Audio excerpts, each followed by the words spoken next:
Hi, boys and girls. We're back with another great chapter from Matilda. Today we will be reading chapter 15. The title is The Second Miracle. If you remember, the first miracle was at the end of chapter 14 about Lavender, when the Trunchbull had been basically harassing Matilda's class for the last two chapters, and Matilda had had enough of it. And somehow some magical powers shot from her eyes, spilled the glass with the newt in it all over the Trunchbull's shirt, and she totally lost it. If that's the first miracle, I can't wait to see what the second miracle is. Let's get started. Matilda did not join the rush to get out of the classroom. After the other children had all disappeared, she remained at her desk, quiet, thoughtful. She knew she had to tell somebody about what had happened with the glass. She couldn't possibly keep a gigantic secret like that bottled up inside her. What she needed was just one person, one wise and sympathetic grown-up who could help her to understand the meaning of this extraordinary happening. Who do you predict? Neither her mother nor her father would be of any use at all. If they believed her story, it was doubtful they would. They almost certainly would fail to realize what an astounding event it was that had taken place in the classroom that afternoon. On the spur of the moment, Matilda decided that the one and only person she would like to confide in was Miss Honey. Matilda and Miss Honey were now the only two left in the classroom. Miss Honey had seated herself at the table and was rifling through some papers. She looked up and said, "Well, Matilda, aren't you going outside with the others?" Matilda said, "Please, may I talk with you for a moment?" "Of course you may. What's troubling you?" "Something very peculiar has happened to me, Miss Honey." Miss Honey became instantly alert. Ever since the two disastrous meetings she had had recently about Matilda, the first with the headmistress, and the second with the dreadful Mr. and Mrs. Wormwood, Miss Honey had been thinking a great deal about this child and wondering how she could help her. And now, here was Matilda sitting in the classroom with a curiously exalted face and asking if she could have a private talk. Miss Honey had never seen her looking so wide-eyed and peculiar before. "Yes, Matilda," she said. "Tell me, what has happened to you that is so peculiar?" "Miss Trunchbull isn't going to expel me, is she?" Matilda asked. "Because it wasn't me who put that creature in her jug of water.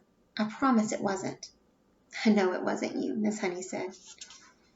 "Am I going to be expelled?" "I think not," Miss Honey said. "The headmistress simply got a little overexcited. That's all." "Good," Matilda said. "But that isn't what I wanted to talk about with you." "What do you want to talk to me about, Matilda?" "I want to talk to you about the glass of water with the creature in it," Matilda said. "You saw it spilling all over Miss Trunchbull, didn't you?" "I did indeed." "Well, Miss Honey, I didn't touch it. I never went near it." "I know you didn't," Miss Honey said. "You heard me telling the headmistress that it couldn't possibly have been you." "Ah, but it was me, Miss Honey," Matilda said.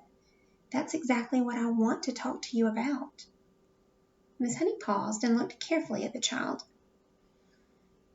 "I don't think I quite follow you," she said.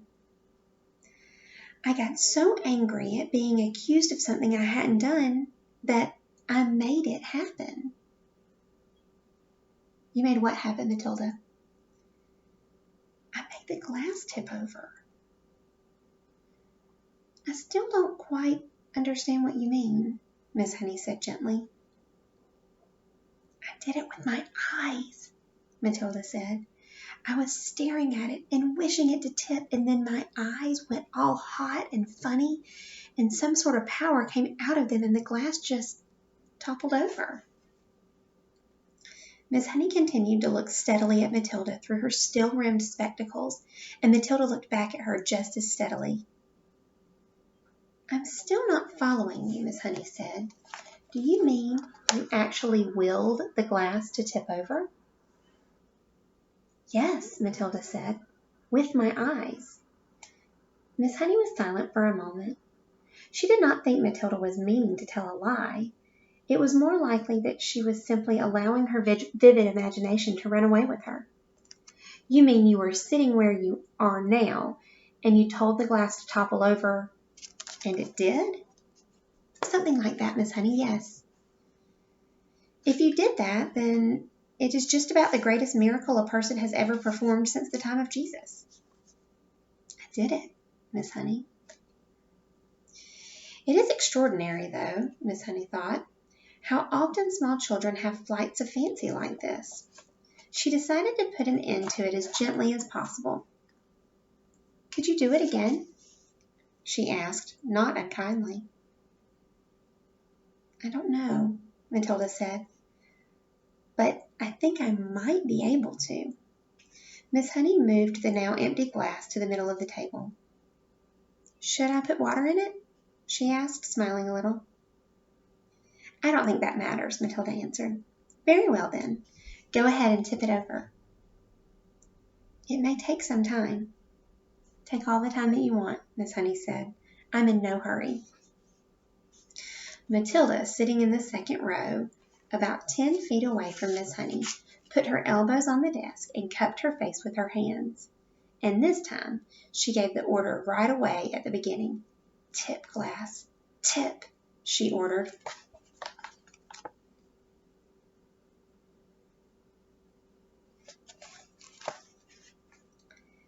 But her lips didn't move and she made no sound. She simply shouted the words inside her head.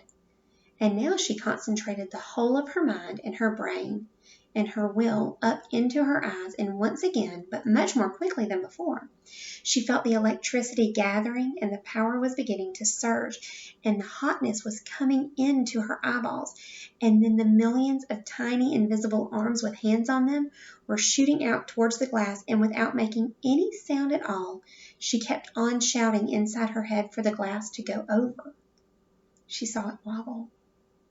Then it tilted.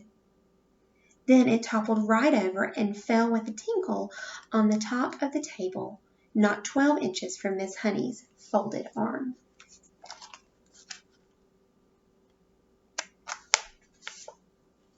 Miss Honey's mouth dropped open and her eyes stretched so wide you could see all the whites all around. She didn't say a word. She couldn't. The shock of seeing the miracle performed had struck her dumb.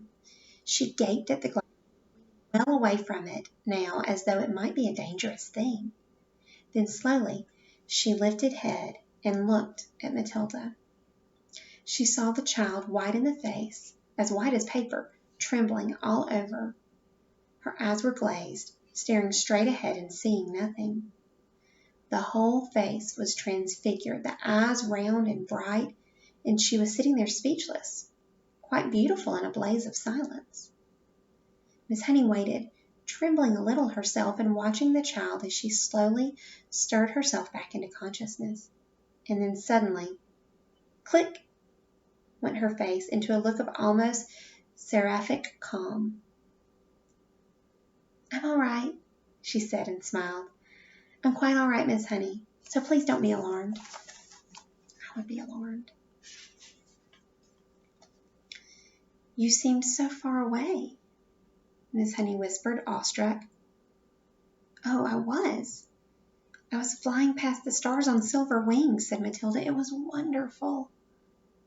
Miss Honey was still gazing at the child in absolute wonderment, and as though she were the creation, the beginning of the world, the first morning. It went much quicker this time, Matilda said quietly.